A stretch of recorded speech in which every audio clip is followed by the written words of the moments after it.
The Armada will break through the frontier here and reach Rylos in 20 clicks. Squadrons of deck fighters will precede the mothership. Squadrons? How many squadrons? It isn't the number of squadrons that concerns me. It's this communication turret that sends out the commands to the deck fighters, which enables them to act as one during the fight. Wait a second. We knock out the turret to get the fighters. But to get the turret, we gotta get through the fighters. We're dead. I'll have it all figured out by the time we reach the frontier. What's that? The frontier. It's Two Dads, One Movie. It's the podcast where two middle-aged dads sit around and shoot the shit about the movies of the 80s and 90s. Here are your hosts, Steve Paulo and Nick Brianna. Hello, everybody.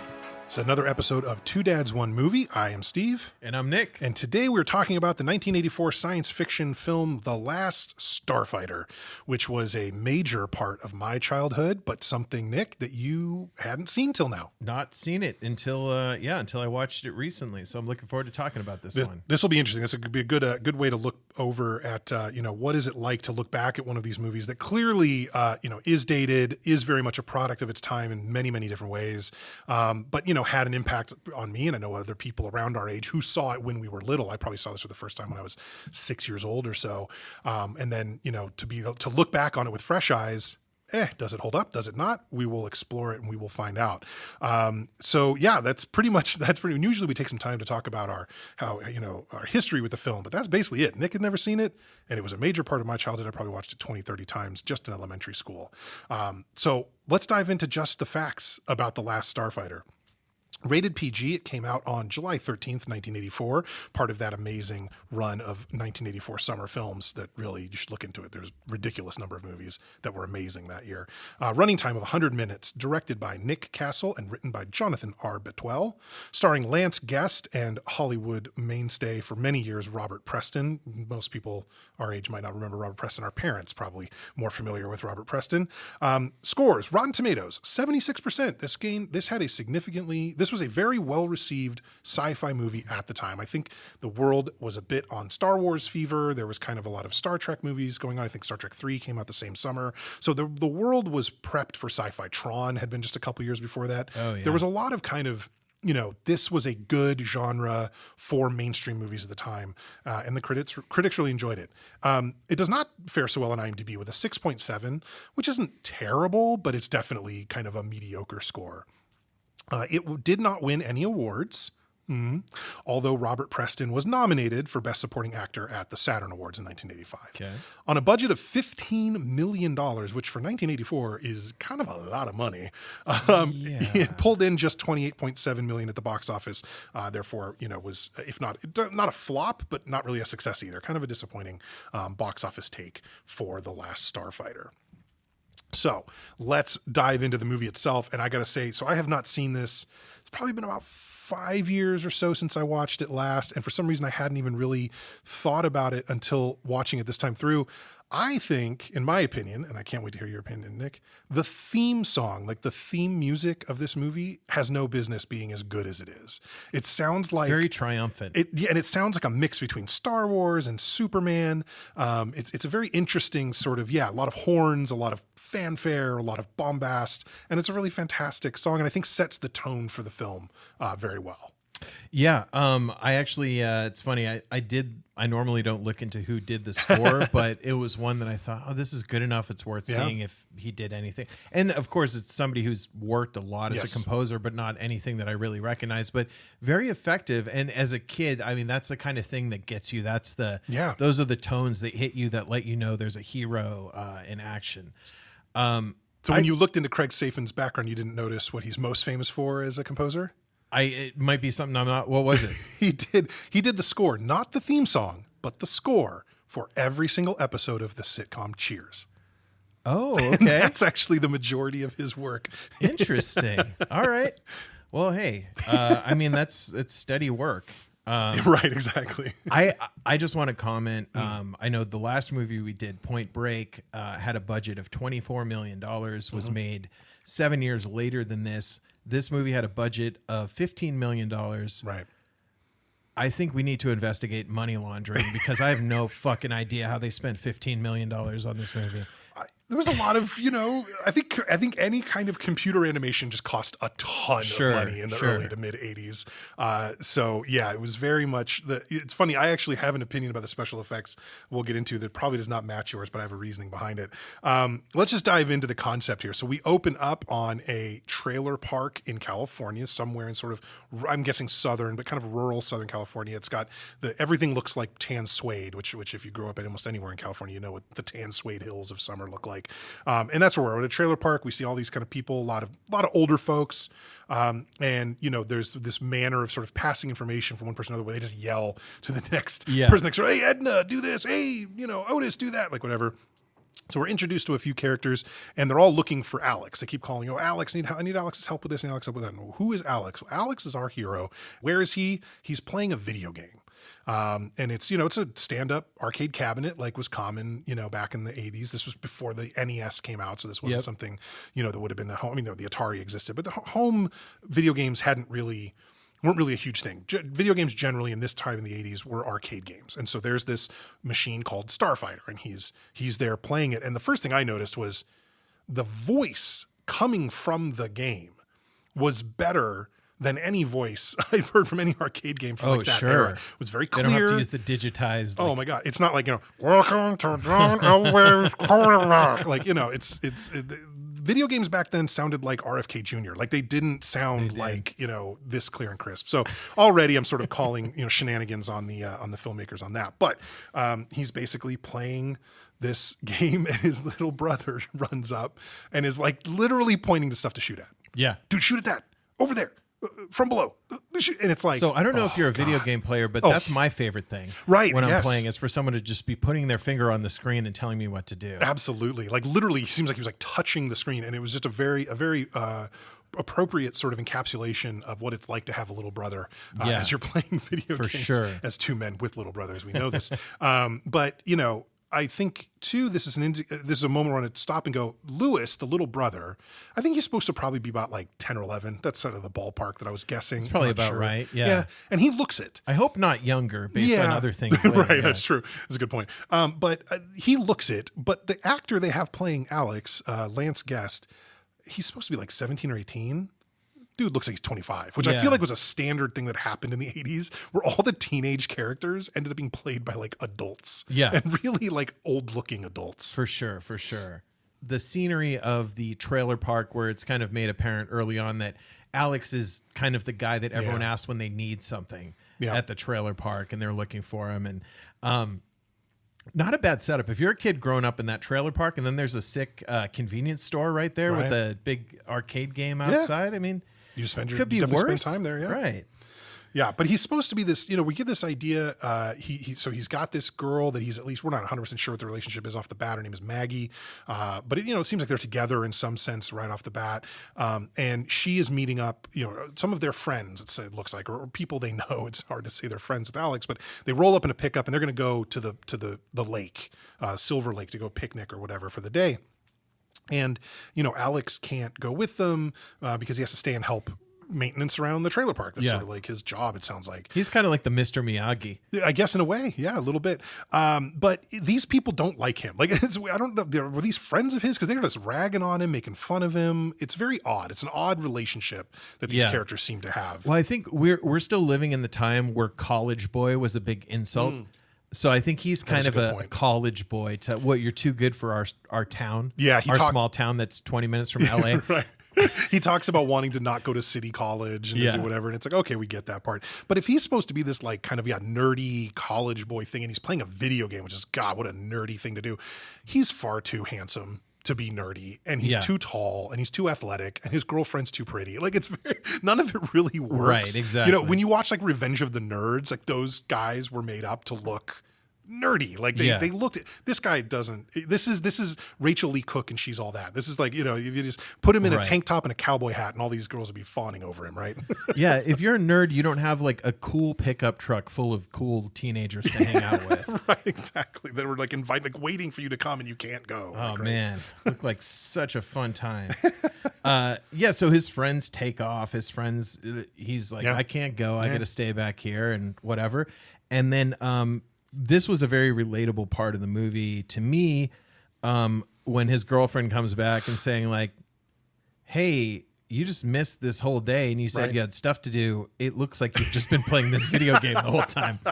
That is true. I mean, we saw him walk up to it just then. Yeah. But, I could get, but he's kind of a dick to her, like right away, like, oh, you got a ride from somebody? Well, was she supposed to walk back? Like, would it have been better? Because he asked, where'd everybody else go? Oh, they went to a movie. Oh, but old Jack Blake was ready to take you home. And it's like, would you rather she was still at the movies? It's a very weird thing. He really is quite rude to her, and I don't quite understand that part. But none of the surrounding roads that led to the trailer park looked safe for pedestrians or bicycles. No sidewalks. Yeah. It's like little highways and stuff. Yeah, not good at all. But as they're sitting there talking, he's sort of casually playing the game. Yeah. And then Maggie, she looks and she realizes, oh, Alex, you're near the high score, which like, kudos to Maggie for memorizing the high score table on that game and knowing what the high score is and that you're finally going to beat ASS.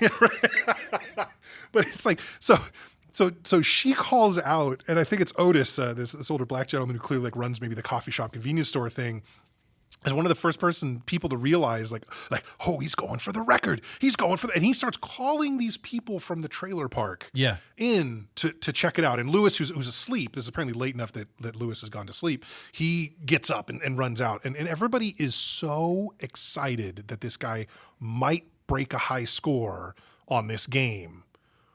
These people were all born in the Depression. Like this, these are 60, 70, and 80-year-olds in 1984. What the hell do they care about a video game? Nothing Makes at all. no sense at all.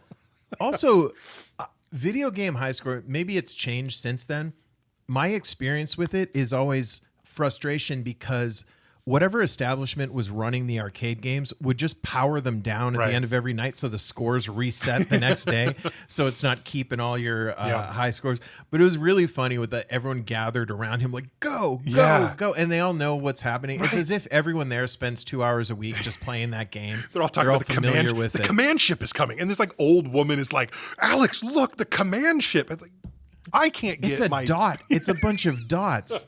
I mean, it's vector graphics. If we're being fair, this game wasn't representative of what games exactly looked like at the time. Right. It was definitely a souped up version. More advanced, yes. But it was still, basically, shapes and right. Yeah, and it's like vector gravity. Have you ever played the old Atari game Tempest? That was a common one in the arcades. It was sort of like these little polygonal figures that moved around a wire framed kind of level, and it kind of looked like that. But yes, it was much more advanced. Clearly, these were just animations that were created for the film. And that way they look that way. If this had been a game in 1984, this would have been like the most advanced arcade game anywhere. Yeah, which is maybe kind of the point, right? As we learn, what the video game actually was, maybe it makes sense if it's alien technology that it would be that advanced. But yeah, these people are just so excited. The whole scene gets super intense about, can he do it? And the amount of screaming, hooting, and hollering that occurs, and even the game says record breaker as like a title it gives him after he breaks the record, which is like, did he beat the last level? Like, what did he get the highest score? Like, it's all very kind of confusing. It looked like he was approaching 1 million points, but then it never really showed 1 million points, which seems like that sounds like maybe the point. But yeah, anyway, so it's some old lady yells command ship, and then Otis, who's one of my favorite characters from the trailer park, I guess, as they're walking away, everybody's going home, he goes, that boy's gonna go places. It's like, little does Otis know. Like the pride of the trailer park, the record breaker on the arcade machine. Yeah. Very funny. Alex and his girlfriend are kissing. Right. And the little brother sees it out the window. And I think the little brother goes up to the Venetian blinds and is just so disrespectful to them. He separates them by like 1.5 feet. Which it makes me cringe to see it. But his comment on watching his brother making out with his girlfriend, his very younger brother, he goes, diarrhea. Just like, I don't know. I never used that as like puke maybe would have been like, ugh, puke. Like would have been more diarrhea. Just sounded so strange. But yeah, so his mom comes home from work and she has mail for him. And, so-and-so brought this to the diner because he knew you'd want to see it right away. It's like, why didn't he deliver it to the trailer park? But whatever. And it is apparently a denial of a student loan. That's sort of the thing, which it's like, I didn't know they denied anyone for student loans. I got to be honest with you. By the 90s, they were handing out student loans like cookies. I mean, this is why we're in the student loan debt crunch we're in as a country. But apparently, Alex does not qualify for a student loan. And so he is going to be stuck either working at the trailer park or going to City College, quote from his mom, with your friends. Yeah. Mrs. Logan, these guys do not like your son. Do not seem cool. No, not at all. So he's feeling like he doesn't have many places to go. He doesn't have a lot of options in his life. So a car rolls up to the trailer park. Yeah, the arcade machine is kind of going nuts. Kind of glitches out, yep. And and then this car rolls up to the trailer park, which is a DeLorean wagon. It's either I couldn't tell if DeLorean hearse. It's either a station wagon from DeLorean, or it is just a Corolla that's had a bunch of like cardboard stapled to the glued to the sides of it. It's a very odd looking vehicle. It's not even clear initially whether Alex gets into the front seat or the back seat or what. There seems to be maybe there's 3 rows of seats. It's really quite hard to tell what's going on. But he starts speaking. He meets a man named Centauri.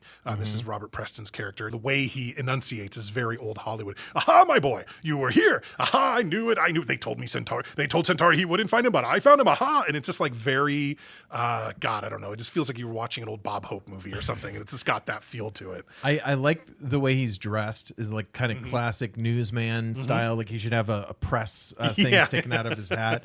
And then, speaking in the third person, I mean, was kind of revolutionary for this movie because we were very early in Ricky Henderson's career at that time. That is true. Yeah. And, so subtle tribute to Ricky Henderson. That must have been the inspiration. Was 84? Was that the year he stole 130 bases, or was it before then? Later, maybe actually. It was before. Anyway. I like that he's talking in third person. I would not peg him as a third person guy, although if he's an alien, I don't know how you humans do this. Right, that's true. He's a Rylon, I think is how they refer to their species, and impersonating a human to kind of get what he needs from Alex. And so he lets Alex know. Well, he doesn't really tell him a lot. He basically invites Alex into the car, and Alex gets in the car, which bad Alex. He shakes the hand of someone shrouded in shadow, and it kind of shocks him. And that person then gets out of the car. The doors close, and Centauri drives off at 300 miles per hour, we're told, which I don't care what kind of alien you are, what kind of technology you have. You can't stay on roads that windy at 300 miles an hour, but whatever. Yeah, those tires aren't going to hold up. It's really, maybe if they're underinflated a bit. But but Centauri tells him basically that he's got this opportunity. He wants it to be a surprise, but he's gonna take him somewhere. And they go through a tunnel, and it looks like they're gonna crash into like a barricade, like it's a street blocking barricade. But of course, that's when the back the back bumper opens up, very much like Eagle 5 and Spaceballs, and the thrusters appear at the back of the car, and they shoot off into the sky. And suddenly, Alex is obviously involved in what would be the most terrifying kidnapping of all time. Like this is a very scary thing. Yeah. And pre Back to the Future, I think people would be a little more wary of DeLoreans and not think that it's something cool that they need to walk up to. Back to the Future would take place the next year, so it didn't actually it hadn't like regained into the cultural zeitgeist the way it does with that film. Yeah.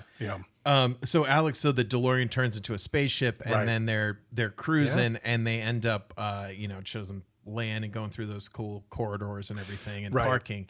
And Alex is being spoken to by someone who's seemingly friendly. Right. It's like a female alien of this race where all their heads kind of look like white Klingons. Like a little bit. They all kind of have these bald, like a little pointed, like they're almost like two like my butts. brain is too big to. Yeah, they're like butts on their heads. It's all like everybody on this planet is like as John Lithgow's hair, basically. It's kind of, they're all John Lithgow.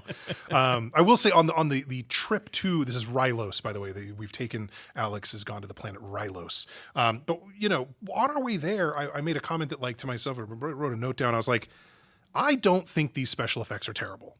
I think they're okay because they lean into the cartoonish video game sort of style. And so if you're willing, and this is obviously definitely part of it where it's like, this harkens back to this has been in my brain for so long, but it's like, if I just accept that this movie's half a video game, it works out fine. It's not trying to look real. Is kind of my take. Now, maybe it was trying to look real, in which case they do a terrible job of that. Yeah. But if they're trying to look kind of video game-ish, kind of cartoonish kind of thing, they actually look pretty cool. It's kind of like Tron in that way, where it's like I feel like they look pretty decent. But I would love to hear your take on, because this is the first scene where we get real special effects. This travel from Earth to Rivals. Yeah. We get a bunch of the special effects of the style that this film will give us over and over again. Yeah, I mean, like the animated stuff, it doesn't look really like pixelated or anything. It looks pretty clean. I think they kept the designs simple so that they don't run into issues with the having to render these detailed things. But yeah, I mean, it looked like the video game.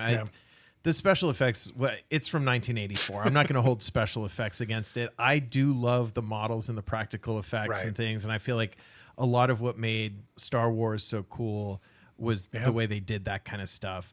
I don't know, dollar for dollar, what do you get doing computer graphics versus what you get doing practical effects at this time? Because it was probably very expensive to do what they were doing. But I mean, it looked fine to me. I wasn't like, whoa, I'm in a video game. I was just kind of like, 1984. I feel like it must have been a thing where this was probably just as expensive as doing models and practical effects, but far faster.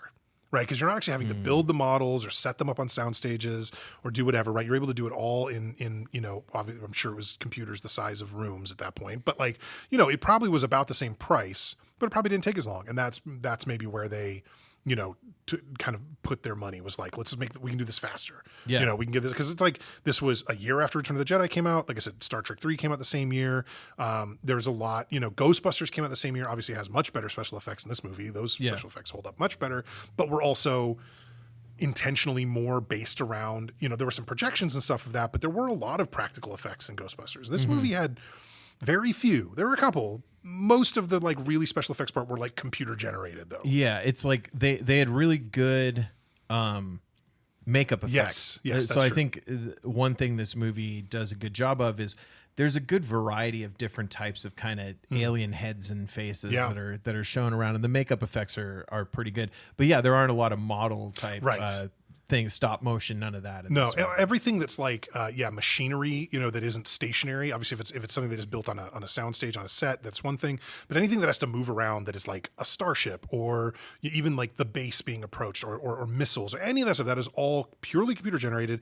It all looks very clean, which is not, that's one of the reasons Star Wars works so well, is that everything looks aged, and dirty and used. That looks like a lived-in universe. Right. Whereas here we fall into the more Star Trek trap of everything looks way too clean and modern and sort of whatever. But yeah, so this was the first kind of part where we really see that. So Alex is now on this base. He's being spoken to in languages he doesn't understand. Centauri is the only one who speaks English. And so every once in a while he bumps into Centauri as he's being led through these, different quarters. He's being Alex is given a uniform and a helmet, and he kind of has to go all through this, whatever. And Centauri's the only one he can talk to, who shows up and kind of leaves over and over again. All these people are just barking totally nonsensical alien language at him, until he gets to a point where I think the same woman that sort of beckoned him to come out of the star car, that is a term they use for it, by the way, it is a star car, it pins a little thing under his lapel, and suddenly everything sounds like it's in English. And so he even says, oh, you can speak English. No.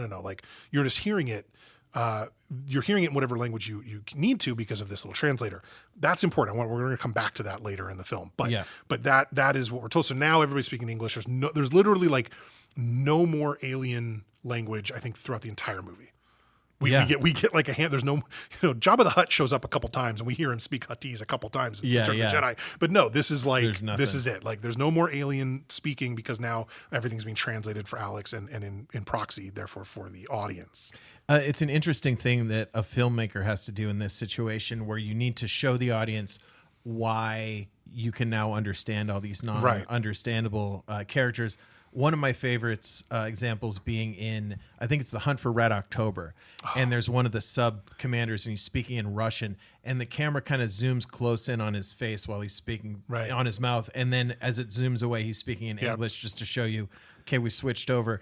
My all-time favorite one, and they do it multiple times in this movie, in Inglourious Bastards, there's always a reference of the character as to why they're switching to speaking English.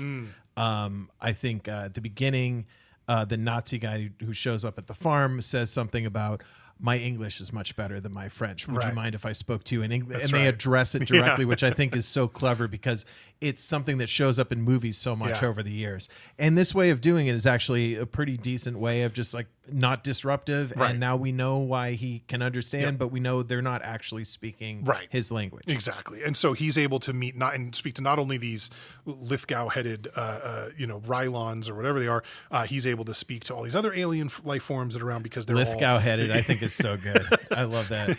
So he's able to speak to all these other alien life forms and be able to understand them. So that way, just the whole communication part, we just can throw that aside now and do that.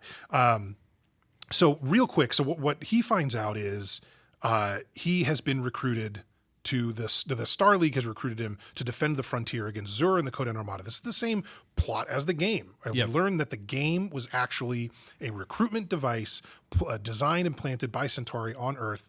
Apparently multiple, because he mentions that this one was supposed to go to Vegas and instead ended up at this trailer park in the middle of nowhere where he thought nothing would ever come of it. But Alex, of course, shows this the most aptitude ever of a person doing this. And, you know, he wants him to stay and fight. There's an actual war going on. He's being recruited into a military, battle of these starfighters. He has to join these starfighters and fight the Kodan Armada, whatever all that means. And he's like, no, I'm a teenager and I want to go back to Earth. And what the fuck? Like, this is not, well, I don't want to do this. This sounds dangerous. And he's like, oh, of course it's not dangerous at all. At which point we get Zur somehow not teleporting, like holographically projecting himself somehow into communicating with everyone by a holograph of his head floating in the middle of this big room on the base, and he's able to we find out that the leader of the starfighters, it's his he is Zur's father, and so Zur is a person who has abandoned his planet, wants to come back in order to rule it, and so now he's the big bad guy. But he's formerly, so he grew up the son of the leader of the good guys. Basically, it's a standard kind of, sci-fi story thing with a father and a son who've had a split here. And so he tells him that I found your master spy, and basically like this was the first of many scenes in this movie that were basically nightmare fuel for me as a kid. Is that we see on the telescreens there another Lithgow-headed freak getting his brain microwaved. Basically, it's like this like laser beam comes from above. He starts screaming in obvious agony, and actually if you notice the makeup and everything on his head, it all starts melting. It's like they're literally melting his head from the inside. Horrific. But that's Alex's cue to be like, nah, I'm out. This sucks. Well, so before this, and that scene I definitely made note of, because that visual was pretty disturbing. Back at home, because it kind of flashed when Alex is here and he's getting shown around and learning the language. Back at home, his little brother Lewis, first of all, it shows him pulling the Playboys out from under the mattress. Hopefully it's at least 12 or 13. I don't know if they were his or if they were Alex's, but I think we later hear they were his. But it does seem at the beginning like he's looking through Alex's, but they are his. They share a room. The little brother who's like a little more grown than he should be, like in Varsity Blues, how he has the little brother who's always doing those weird things. It's kind of a funny character. But Alex's clone, who was in the DeLorean with him and got out, was now kind of in his bed, and I think the girlfriend went into that. Alex, you okay? You okay? Pretending to sleep in the bed, kind of moaning and just, So there's a lump that's generally shaped like Alex, but when they pull it back, or just he pulls everybody else leaves the room, and the little brother does. No, nobody, because none of the humans see this guy. Okay, he just sort of pulls it to show the camera what he looks like now, and he's got this pulsing. He's the see-through skin that is pulsing with every breath. It's like he's all lung. Right. Yes, exactly. He's like all lung. It's very, again, nightmare fuel. Very terrifying to see that. That was tough to look at. I mean, kind of a cool, like conceptually very cool idea. Well, like you said, a good example of sort of the practical makeup type effects and masking type effects they did in this movie. That was a really good effect that certainly still looks as kind of freaky and real as it did back then. Still looked pretty impressive. Yeah. So Alex, he's among some other recruits, I guess. So there's just every variety of alien head plus him. That are being talked to about their upcoming mission. He ends up getting in kind of a shoving match with like a Zoidberg looking guy. And and then they start they're all pumped up and they start this big victory or death, victory or death chant. No, thank you. Alex, he doesn't want to do this still. No, and he's like, I'm out. But this is when he meets Grig. right, is right about this moment. He kind of bumps into somebody who looks like an iguana. He's sort of a brown-scaled lizard man person. His name is Grig. He is a star navigator. See, Alex has been recruited to be a starfighter, but the gun starships also have a star navigator. That way, that's how they get around that the video game was on rails, like a lot of games were back then, and your controls were more about targeting your guns and less about moving your ship. And this is how that's explained in the, quote, real world of this universe, is that there is a second pilot that is actually moving the ship around, and then the starfighters, Alex's recruited position, are just controlling all of the weaponry and the targeting on board. So more of a gunner than anything else. But he meets Grig, and Grig is super excited to meet him, and I can't wait to go fight the Kodan Armada. And Alex is like, I don't want to do this. I want to go home now. And they kind of do this thing too, where they mention like, hey, Earth's not part of the Star League. Centauri really shouldn't have recruited him to begin with. Yeah, I thought that was kind of funny and maybe a little prescient for the current moment where it's like, we're not invited into the Star League, exactly. Dude.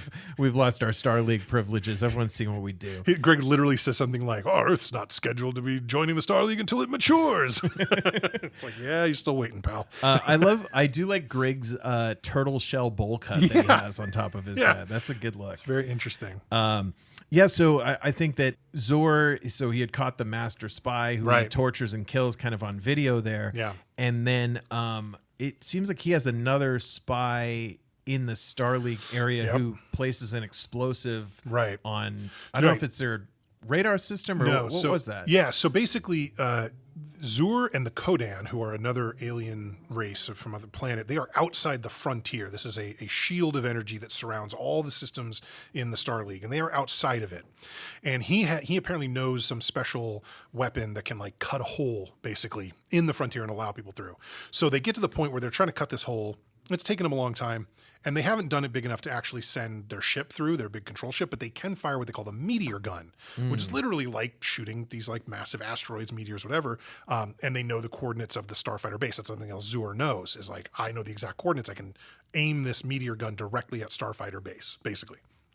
So they do that, and they shoot 5 or 6 of these meteors, and I don't know how many light years they have to travel or whatever, but they get to they're approaching the base, at which point they turn on the automatic repulsor guns, I think they call them. So it's like an automated turrets that start shooting down, like a game of asteroids, right? Mm-hmm. And it's working fine until, this mole inside the system, who we've seen a couple times, ended up paying Centauri for recruiting Alex. So that was apparently their actual job. They place what really just looks like a plain old block of C4 kind of attached to, it's the gunnery control. So it's these automated repulsor guns. That's what controls them. So when that blows up, they stop firing. And the last 2 or 3 asteroids actually hit the starfighter base and just, frankly, clean it, like really a clean split. Really destroy completely all the a bunch technology of it. that they have, and they're basically flinging rocks in their direction. And that's what works, baby. Hey, if it worked, if it worked for the bugs and Starship Troopers, it works for these guys. Yeah, that's right. But so basically, there's Zur. We meet him briefly on the deck of his command ship, which is the Kodan command ship. We meet the Kodans, this other race. They're a very wrinkly looking, scary group of like alligator people or whatever the hell they are. Cool makeup as well. They look pretty cool. And the captain of the ship there is pretty cool dude. But Zur is handed this, I forgot about this scepter that he has, that he's given. And it really is a neat looking, like, I don't know if anybody listening has played the video game Skyrim, but there is a weapon in it called the Mace of Molag Bal, and it looks very much like this mace with spikes, and then it's got a blade out the top and stuff. A very neat looking weapon, and that's sort of his like personal weapon, and also I think like the mark of office, right? That he is going to be the emperor when he comes back to take over Rylos. So he has this cool scepter. I'd forgotten about it. It's very neat. But that's when they shoot the meteors as they are continuing to cut into the frontier, the actual shield. The scepter is funny because I think maybe one of the Kodan was a little unimpressed by the scepter. You're right. And his big boom moment was, there's like a 5-inch blade that comes out of the end of it. It does not move very far. It doesn't do magic. No. I can't shoot, this is not the Force at you or anything like that. It's just, there's a spiky part at the end of it. There's a big spike. It's already pretty spiky. It is a very spiky mace, and then it has a little extra blade at the end, but it's neat. This is not as cool as the glaive from Kroll, but it's still a pretty cool weapon of the era. I'll I'm guessing from lack of reaction from you, you haven't seen Kroll? Or? Haven't seen Kroll. Oh my God. We'll get to that Get eventually. that one on there. Holy smokes. Anyway, so Alex has convinced Centauri to take him home. He doesn't want to do this. He's going to go back. They land, and apparently there's car trouble. Like, this shows Centauri having to do some work on his star car. So Alex is like, it's only a couple more miles. I'll walk. He starts heading off, and Centauri says, "Here's a little communicator. If you change your mind, just tap the little crystals, and I'll come get you." And he's like, "No, I don't want it." He's like, "Keep it, please. Just, you're walking away from history here. Like, just hold on to it." And he's like, "Okay," he does. At which point, Centauri gets in the car and drives off. So he could have absolutely driven Alex the way home. Alex walks home. He gets to his room and he sees Lewis is asleep, and he goes to sit down on his bed because they have bunk beds. He's got the lower one. And of course the beta unit, the person that has been grown to look like him, I guess, right? Our all lung breathing fellow. Yeah. He's there. And so they start chatting a bit. And in the meantime, I think at this point, this is when we've seen another sort of gross looking alien has landed on the planet. And a very strange looking hammerhead shark piranha looking thing. It looks like a piranha with eyes kind of low on its skull. Like, it's a very strange looking guy. We learn later they're called a Zandozan because nothing can have cool names in this movie. This is all like trying to be Star Wars names of things. Hey, but not good. Z's and X's make things sound futuristic. So let's just stick with that. Very, very, very much the case. But anyway, Alex and the other unit both start talking to each other about Maggie like slapped Alex because the beta unit did something that she didn't like or whatever. Anyway, it's sort of a strange conversation. This is when we learned that they're Lewis's playboys, by the way, because he says, "Lewis, go back to sleep or I'll tell Mom about your playboys." Yeah. Right? But yeah, so they're kind of go back and forth. And this is as Alex is going to leave, he starts tapping the crystals to contact Centauri. He's like, "Come get your buddy. Come get your beta unit. Get him out of here. I don't want him here because I need to be here." Well, that's when the assassin attacks. Yeah. And apparently they're very stinky. They make a lot of comments about how bad they smell. That you can smell him coming. I think this Zandozan looked a little bit like one of the pit monsters from Army of Darkness. It kind of had that vibe a little bit. Also a human. Now I think about a human-sized Rancor, actually. Kind of similar in the head. Yeah. Which again, that movie had just come out 1 year before, so may have very well influenced it. You only have so much in nature to draw from, right? Like, okay, this guy already looks like a nautilus. This one already looks like a squid. So exactly.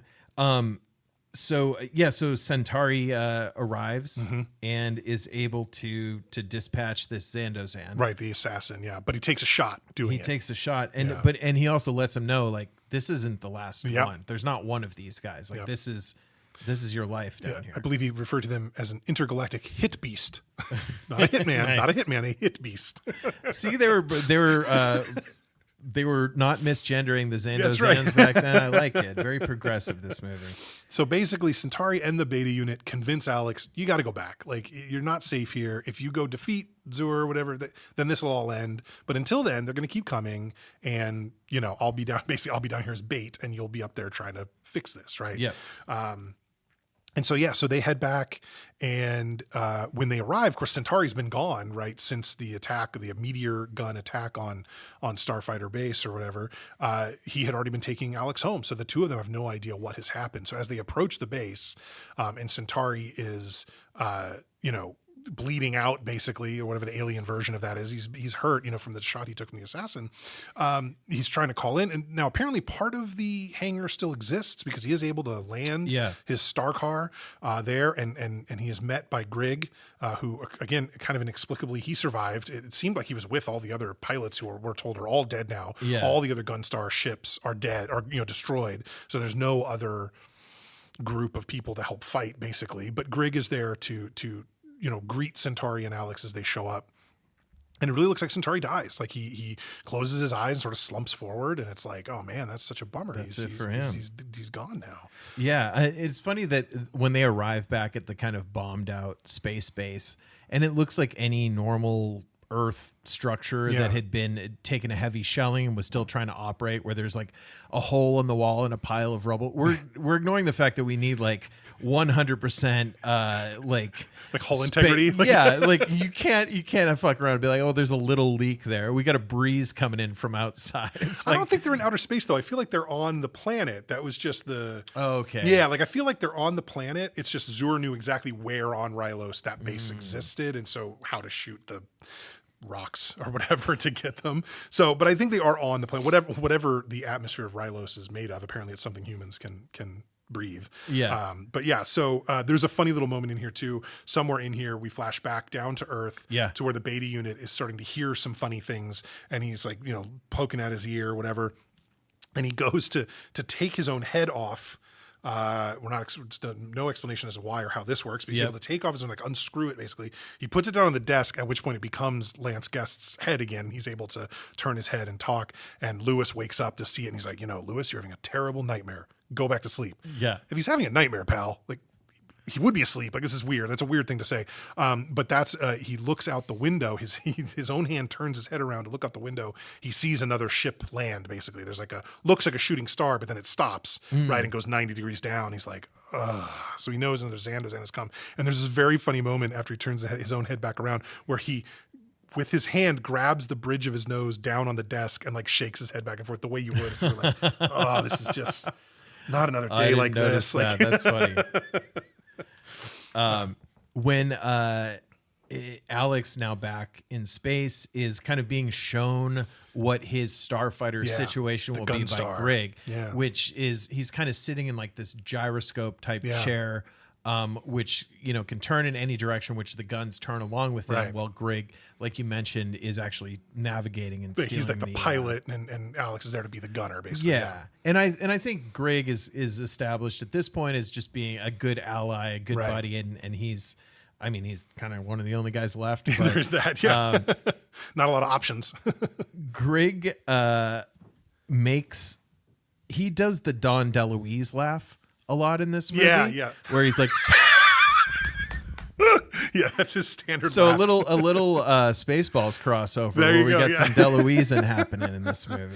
Absolutely. I just wrote down terrible looking explosions, so I'm not sure which of the explosions that was. So they do some like target practice with these little like drone type things that shoot out from the ship itself to do target practice. Okay, yeah. And then they're heading to the frontier as Grig is explaining the situation to Alex. Finally, it's like, yep, there's nobody left. We're it.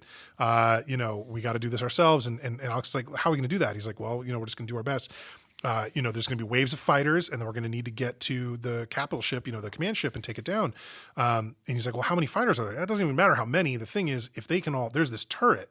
They keep calling it a turret, but it's more like an antenna because it's a communications thing on the command ship. That's what worries me. If we don't take that out, all of the fighter ships can work in unison. They can all kind of work together, and that makes them that much harder to defeat, right? They'll be able to really easily surround us.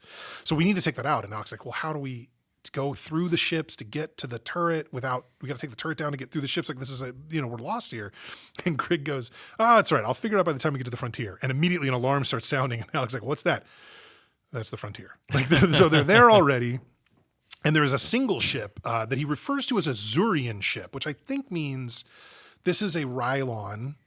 So again, the John Lithgow-headed freaks, but who follow Zur. Okay, got right. it. I think that's it. These are like the separatists or whatever. Like these are like the rebels or whatever who are following the bad guy because they're not the Kodan ships, which do look different. They're the John Walker Lins of the Zur. Yeah, exactly. Right, exactly. This is the Ryloan Taliban or whatever. I can't do it. Anyway, so they have to basically they have to destroy it before it can report back, and tell everybody where they are. They chase it into like an asteroid, some caves or whatever. And Alex is pissed. He ends up shooting it and destroying it, but he's mad. He didn't want to kill anybody. Like, I don't know that he cares about the life of this alien, but he didn't like being put in the situation where now he could die or he has to kill someone or whatever, and it sucks. And Grig is like, okay, well, let's just go home. And basically he's like saying, I'll fly you back to Earth in this thing, and whatever, we'll give up. And it's sort of just a peek into sort of the dilemma Alex has to deal with, I guess, in a lot of ways. But back home, his friends are having a gay old time with Beta, his clone, and he's sitting in the back of the truck just with a weird ass look on his face, just staring into nothing. and then I don't know if somebody implores him or asks, like, "Are you having a good time?" Yeah, Maggie's like, what's going on? Are you not having a good time? It's like, what should I be doing? And in a very Mitt Romney hot dog is my favorite meat type moment, he's just like, ah ha ha ha ha. Just the most unhinged laugh. Oh, because she says, oh, you should be kicking back, having a good time, maybe laughing. And it's like that, clicks from him. He goes, oh, laughing. Like, as if like, I've studied this much. Like, I understand this much about humans. So I'm going to go ahead and just be like, and it's just the most ridiculous thing. I know now why you laugh. It's like, Oh my God, so crazy. It's very Third Rock from the Sun kind of moment. Like, speaking of Lithgow, yeah, that's baby. right. There you go. Yeah. And then and Griggs and Alex are kind of, there's like a kind of a tender moment between the two of them talking about like why we're doing this. Yeah. And they're explaining about their families back home, and Griggs is kind of funny, pulls out, the first ever digital picture frame to show the photos, which is just basically his face, like superimposed on like a woman dressed like a human Earth woman's body. He's wearing like a fur coat or something. Like, and his kid, and I think he mentioned some absurd amount of 6,000 offspring or something. Yeah. So times $5,000 each. That's a good. There you go. Yeah. So yeah, I thought that was kind of funny, just to show like, hey, this is what I'm doing, instead of the guy taking out the wallet and having it flip down. Plus, we got to humanize the iguana man. We got to make this matter, to Alex or whatever. So basically, now I think this is when we jump back to Alex in space, and he's agreed. Yeah, let's stick it out. Let's do this because then what has happened is the Kodan have gotten a big enough hole in the frontier. They're now able to take their command ship through, and they're actually able to enter Star League space. And they tell the fighter squadrons, you move forward with I think energy probes on, is what they say. And so Grig realizes that this is what's happening. He goes, we got to power everything down. Very, very, very submarine sort of style, right? Yeah. You shut everything down, you kind of become invisible, because they're still hidden in this cave, in this asteroid. And so we see the Kodan ships going over, and then the command ships are going over, and Alex goes, if we let them pass over us, we could attack that turret from behind and take them by surprise. And Grig is like, that would be a great idea. Too bad there's no starfighters left, to do that. Wink, wink, nudge, nudge. What do you think, pal? So he agrees to like stick around. Okay, well, let's do this. And sure enough, it actually seems like the easiest battle maybe ever in the history of science fiction. Like, they fly out of the asteroid, they fly past a bunch of turrets shooting at them. They blow up this one, they call it again a turret, but more like a communications array of some kind. And they fire a couple more, shots at the command ship, and it's done. There is a great line where the two Kodan sort of guys running the ship, the captain, whatever, is like, give me a status update. Oh, like this down, that down. Oh no, oh sir, it's all destroyed. What do we do? And his little, he's got his little visor over one eye, like a little monocle, and it clips down. He goes, we die. It's just like, I don't know if that was trying to be a Tears in the Rain Blade Runner kind of moment, like that serious, but Rutger Hauer pulled it off much better. So. And back home at the same time, that's right, the alien assassin, the second one now, the second alien assassin. So I think the truck full of fun-having teenagers drives by the speed trap. Oh, that's right. Right. And then the alien basically T2 style takes the identity of this police officer. Not a power we knew it had, him, and I don't know if the alien has kind of a human face and then just put the cop's clothes on, or if they can just shapeshift into the exact cop. Good question. So then they're going after Beta. Beta ends up getting shot. Well, he ends up admitting to Mags that he's not really Alex, right. And it's so then the alien hears this and shoots at them, but starts running away because he's going to go tell. He has to report. Yeah, he's going to report back to Zur that hey, the last Starfighter is up there fighting with you. But the Beta and Mags get into their buddy Blake's red pickup and chase off after the alien assassin, the Zandozan. Basically, he gets to his little Moonlander ship and starts sending a message back, and they are driving towards him, and Beta convinces Maggie to jump out of the truck, and he drives it and rams into it. And so the message that gets sent back to Zur and the Kodan are, the last Starfighter is. And that's it. And so now the Kodan guys, who are appear to be actual military type folks, are going oh boy, this is not good. What could he have been sending us that then got cut off? This seems like a bad thing. To which Zur is like, no. He literally was obviously going to tell us that he's dead. Obviously, the last Starfighter is dead. Let's keep going.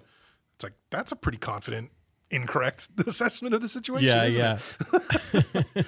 But that ends the life of Beta. Now the Beta person on Alex's doppelganger, right? He's dead. Right. He's died in this heroic moment of trying to keep the Zandozan from reporting back to Zur. Can't believe I'm saying all these words, by the way. There's a lot of X sounds here. And Zur is arrested by the the Kodan, like they are done with his shit. Right, because once Alex and Grig start attacking, the Gunstar starts attacking, they destroy the communications array, and clearly the Kodan know they're under attack. They realize Zor was like, he was wrong about it. He's not helping them. He's screwing it up. Like, he just needs to go. So they rip the scepter away from him, take him to jail. And then as the ship gets attacked, it's like the classic thing where, we're leading this prisoner down a hallway, but now the whole place gets rocked and we fall down, but the prisoner is able to like escape, and he jumps into an escape pod and flies off. We don't see from him again. I'm sure they were trying to set up a sequel that was never coming based on the box office, but they were trying to set that up. So Zor has escaped the Kodan command ship before it gets destroyed. And the move, they kind of preview it. They say this ability of the Starfighter ship that they have is the Death Blossom. Yeah, it's like a unique thing. You have to be at a close range for it to work. Yeah. And it uses up all your power. I don't know if they say that up front, but afterwards they're like that depleted all of our power. Yeah, so basically what happened, they destroy the communications array, they're attacking the ship, but they go and they want to attack the fighters, and that's when they're going to use Death Blossom, which basically allows for the whole ship to like spin, like a gyroscope in like every direction, shooting these missiles basically everywhere, and it works. They destroy all the ships, but then they're out of power, and they're basically floating in space or whatever, and the Kodan command ship, which is still extant, it's still there, they decided to go ramming speed, and we're going to ram into the Gunstar, which, like, if you know much about inertia and space, or I'm not really sure how what good ramming would necessarily do at that point, but whatever, they're going to try it. And I love this part too, because they're looking at Grig is trying to get the power back on. And he's got a little tiny like circuit board that he appears to have like pulled out of the unit in front of him. And he says something about needing a RAM boost. And like, I thought it was funny because like, RAM is a thing in like computers, but also they're about to be rammed by the bigger ship. I'm not sure what they were trying to reference here, but it basically something, but he ends up plugging something in, the little circuit board lights up, and they get their power back, and they're able to fly away. And that's actually when the command ship is destroyed, is that it gets sucked into this nearby moon, and the gravity pull, and that's the whole, what do? We die, because they crash into this moon. And so, that's the end of the Kodan command ship, as far as we can tell. And it looks like so Alex has saved the day.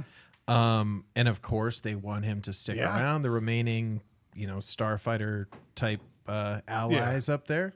They wanted to rebuild the Starfighter Legion, basically, like, you're going to be the new General Patton, basically. You're going to help us build this all back up, and again, Zor escaped, so there's likely to be additional fighting to happen.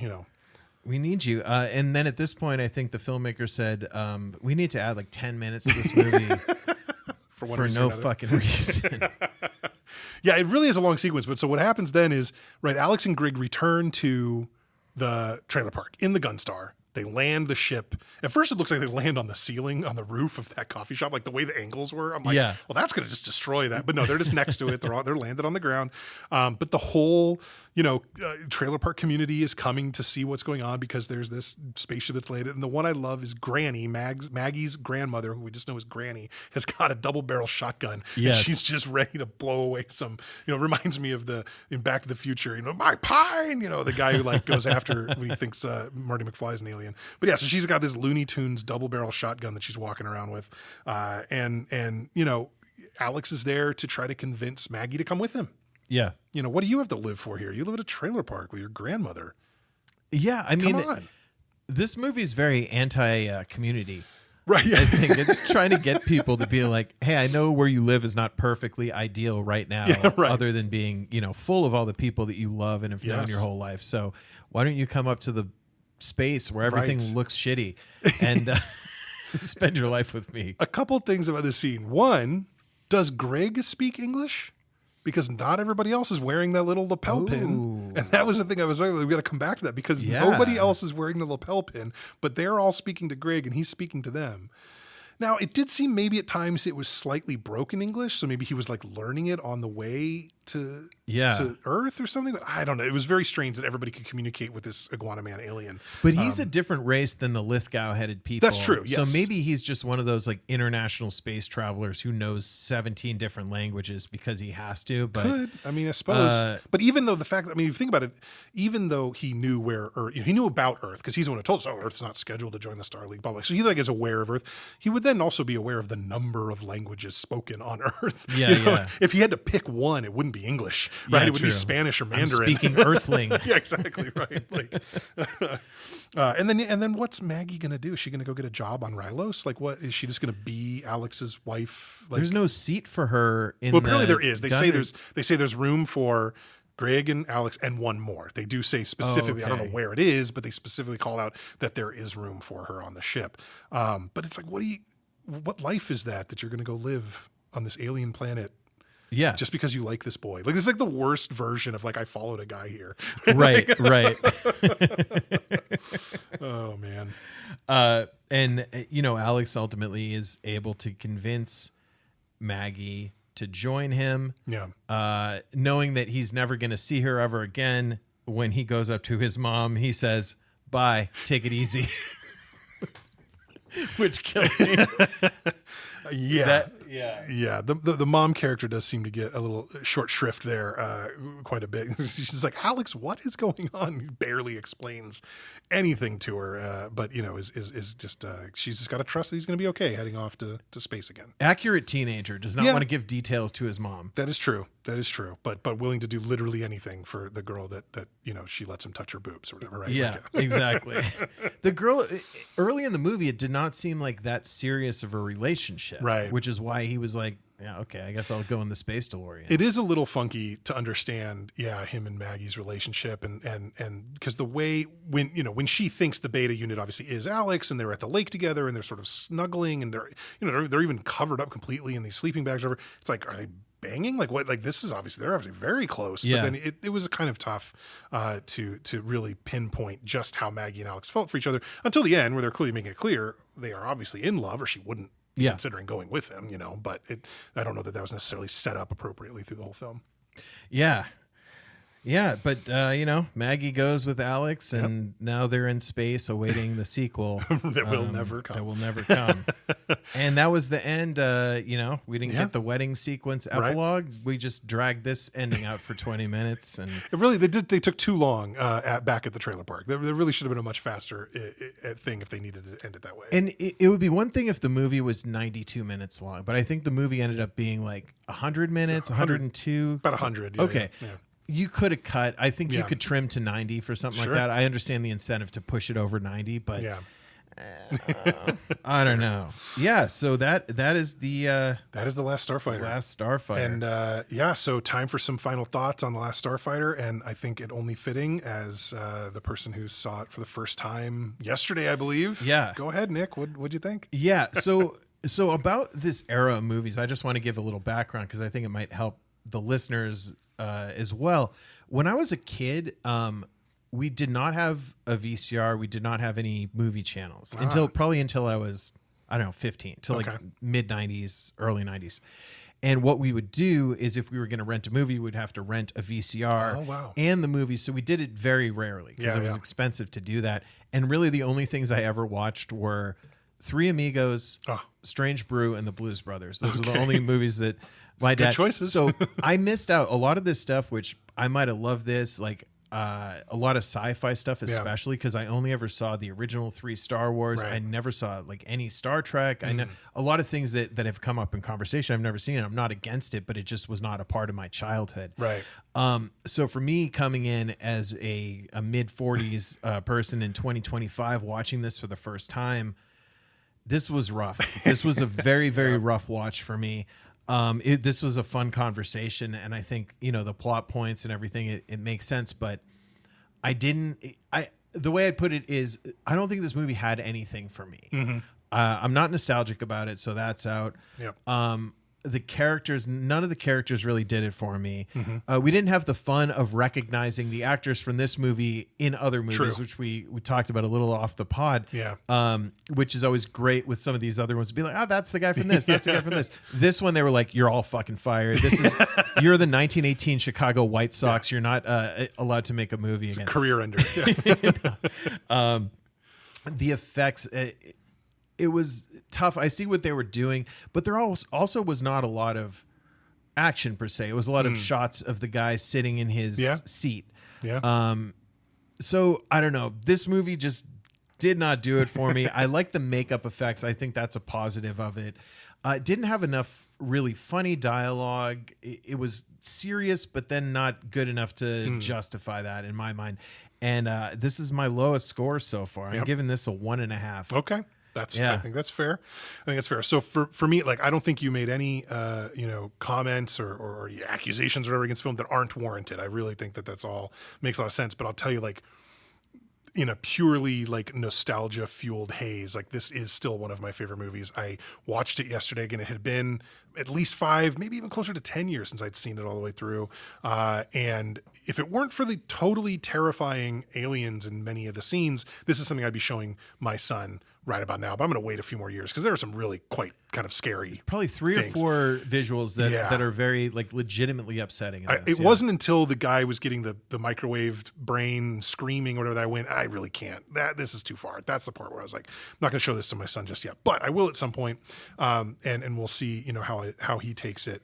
But yeah, for me, this is such a nostalgia fest. I loved this movie as a kid. I still really enjoyed it. It's a 4 out of 5 for me, but I totally massive asterisk on that if you don't have nostalgia for this movie, you're going to need to listen to Nic's version of this because it really is more probably accurate for the average person. But again, for me, for the nostalgia factor, I'm giving it a 4. That makes our collective score 5.5, which is definitely one of the lowest we've done. I think maybe Pacific Heights was about there or lower, but it's like right around there. And that's probably accurate. That would make it rotten if we were Rotten Tomatoes, and that's appropriate. But 5.5 overall for The Last Starfighter. So that was my pick, and Nic, it's your turn to tell us what we're going to watch next. Yeah. So I was looking back at the movies I picked, and I picked a lot of kind of thriller action type movies. So I want to get out of that genre a bit, and I've also been way 90s and not 80s enough, which we've talked about, kind of mixing it up a little bit.